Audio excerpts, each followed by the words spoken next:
The Surrey of today has become too big not to have its own police service. Surrey Mayor Doug McCallum still wants to see a municipal police force in his city by the end of the year.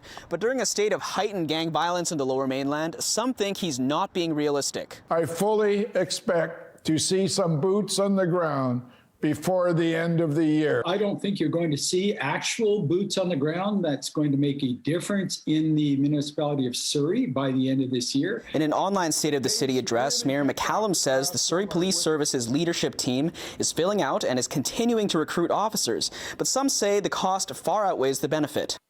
I would stop the process.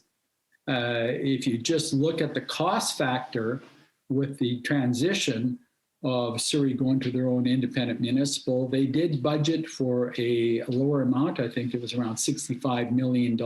Experts in the area are telling me now it could be upwards of $500 million just to transition this. Meanwhile, gang violence continues to plague the Lower Mainland, with high-profile daylight executions happening in public spaces.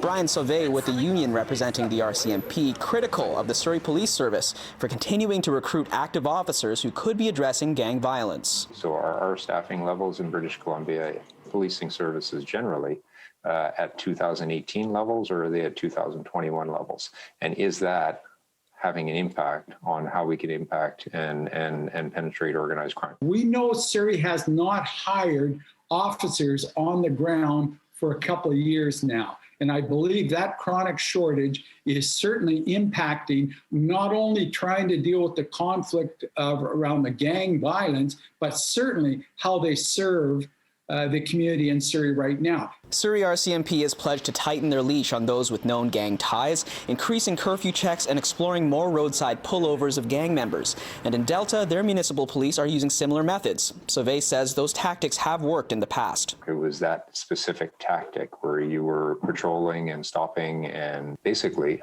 making life extremely difficult for those who are known to be associated to organized crime. As for starting up the Surrey Police Service, Heed says 2024 could be a more realistic time frame for some new kind of policing model. We may see some movement towards either having a hybrid model or partnering with another municipality to deliver the police service, or stick with the RCMP.